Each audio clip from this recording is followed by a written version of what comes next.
Alors, on va résoudre un premier exercice sur la transformation de Lorentz en relativité restreinte. Euh, donc, l'établissement des formules de transformation spéciale de Lorentz. Donc, je vais vous lire l'énoncé et ensuite je donnerai une correction.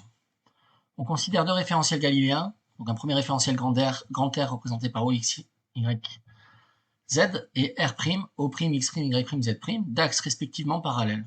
L'axe O', X' de R' glisse le long de l'axe X de R à la vitesse U, constante mesurée dans R. L'homogénéité de l'espace et du temps conduit à des transformations linéaires reliant les coordonnées x, y, z, t d'un événement dans grand R aux coordonnées x', y', z', t' de ce même événement dans R'. Donc du type x' se met sous la forme 1x plus a de t, y' qui est égal à y, z' qui est égal à z, et t' vaut a3x plus a4t. Si on admet qu'on synchronise les horloges de R et R' à l'heure t égale t' égale 0, lorsque les origines O et O' coïncident, on nous demande tout d'abord d'exprimer les coefficients 1, A2 et A4 en fonction de A1 et U. Pour cela, on nous dit qu'on exploitera les propriétés suivantes. Le mouvement rectiligne uniforme de l'origine O' de R' dans R, l'invariance de la célérité c de la lumière dans tout référentiel galiléen, et l'isotropie de l'espace. La célérité c est indépendante de la direction de propagation. Enfin, on nous demande, en considérant l'équation de propagation d'un signal lumineux, d'exprimer le coefficient A1 en fonction du rapport β, qui est le rapport entre la vitesse du référentiel R' et la célérité de la lumière. En déduire les formules de transformation spéciale de Lorentz. Donc, la correction. Donc, justification de la transformation de Lorentz. Donc, j'ai représenté ici sur un schéma les référentiels R et R', R en noir et R' en rouge. J'ai bien montré que ces référentiels coïncident pour les axes X, Z, Z et Y, et que c'est un mouvement de translation rectiligne de vitesse U, vectoriellement, égale U, X chapeau le vecteur unitaire dans le sens de la direction des X, et qui coïncide avec le sens de la direction des X'.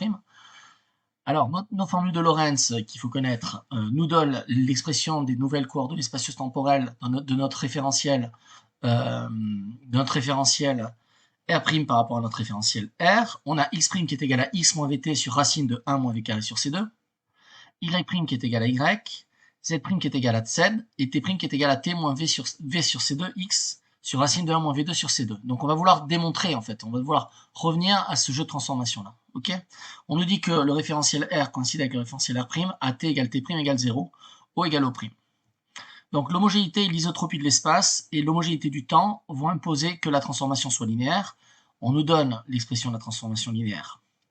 Alors, on a O' qui se déplace à la vitesse U. Donc U est égal à U chapeau X. Ici, O' est tel que O' est égal, X' est égal à 0, ils coïncident, à l'instant t égale 0. Or, donc, on va donc avoir 1x qui est égal à x', donc x' qui est égal à 1x plus a de t, qui ceci doit être égal à 0. On a déduit la vitesse u de notre référentiel R', translation rectiligne uniforme par rapport à notre référentiel R, qui se met sous la forme x sur t. Or, x sur t, c'est moins a2 sur a1. Donc, on a déduit une première relation entre a2 et a1. a2 doit être égal à moins u étant la vitesse de R' par rapport à R, fois 1. 2. La vitesse de la lumière, on nous dit que c'est un invariant suivant tous les référentiels. Donc on peut l'exprimer, la vitesse de la célérité de la lumière est égale à dx sur dt dans le référentiel R, mais elle vaut également dx' sur dt' dans le référentiel R'. Donc on doit avoir la coïncidence entre ces deux termes, donc dx sur dt doit être égal à dx' sur dt'. Ceci nous dit que on doit avoir le rapport, donc C qui est égal à 1 dx plus a de dt, donc, puisque la correspondance des événements, correspondance des intervalles, la transformation de Lorentz s'applique aussi aux intervalles. Donc, je sors dt au numérateur et au dénominateur pour pouvoir faire apparaître justement la vitesse de la lumière. Et donc, on va avoir donc dt se simplifier au numérateur et au dénominateur. Je l'ai sorti de l'expression. On va donc avoir que c'est égal à 1 dx sur dt plus a2 sur a3 dx sur dt plus a4. Ok, d'où C, la vitesse de la lumière, doit être égale à 1C plus A2 sur A3C plus A4. Voilà. C'est un jeu d'équations, enfin c'est une égalité entre des termes qui devient une égalité au second degré, donc un polynôme en degré 2 à résoudre. Et on a donc, on doit avoir du A3C2 plus A4 moins 1 fois C moins 2 qui est égal à 0. On appellera cette égalité quantin. Donc de droite à gauche, la vitesse de la lumière c peut s'exprimer sous la forme moins c fois x chapeau. Autrement dit, moins c qui est égal à moins a1c plus a2 divisé par moins a3c plus a4. On en déduit donc qu'on va avoir a3c2 moins a4 moins 1c moins a2 égale 0. Donc c'est la symétrie du problème. Si on fait 1 moins 2, on va obtenir l'égalité entre 4 et 1, d'accord? On substitue dans la première équation et on va donc avoir A3 C2 moins A2 qui est égal à 0, d'où A3 égale A2 sur C2, qui est égal à moins U sur C2 à 1, et donc A2 qui est égal à moins U à 1. Ce qui nous manque, c'est A1, parce qu'on peut remplacer dans la formule tout en fonction de A1. Et donc on va avoir x' qui est égal à 1, x moins ut, t' qui est égal à 1 fois t moins u sur c carré x, avec donc ce jeu de coordonnées, x' égale 1, x moins ut, y' est égal à y, z' est égal à z, et t' est égal à 1 fois t moins u sur c au carré t. On nous dit de considérer l'équation de propagation d'un signal lumineux, et on pose bêta est égal à u sur c. Donc, on va donc regarder ce qui se passe pour un signal qui va à la vitesse de la lumière. Okay, donc le jeu d'équations serait écrit de la manière suivante. X est égal à 1 fois x' plus ut'. T est égal à 1 fois t' plus u sur c carré x'. Dans le référentiel quantaire, on va avoir x qui est égal à ct qui est égal à 1 fois x' plus vt', qui est égal à 1 fois ct' plus ut', donc qui est égal à 1 ct' facteur de 1 plus u sur c. Dans le référentiel R', x' est égal à ct', x' est égal à 1 fois x moins ut, qui est égal à 1 fois facteur de ct moins ut.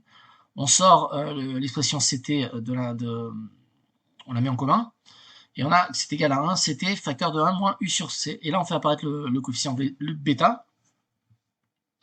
Effectivement, donc on va voir, donc ct est égal à 1 ct' facteur de 1 plus vc, et ct' est égal à 1 ct facteur de 1 moins uc. On multiplie donc les deux relations entre elles, donc cette relation la multiplie à celle-ci, donc côté gauche avec côté gauche, côté droit, côté 3. On va avoir donc du c carré tt' qui est égal à 1 carré c carré tt' facteur de 1 moins u au carré. Puisque 1 plus v sur c facteur de 1 moins u sur c, c'est 1 moins u2 sur c2. D'où 1 carré qui est égal à 1 sur 1 moins u2 sur c2. Donc la solution physique qui correspond à la transformée de Lorentz, ben, c'est 1 positif, bien évidemment. 1 ne peut pas être imaginaire.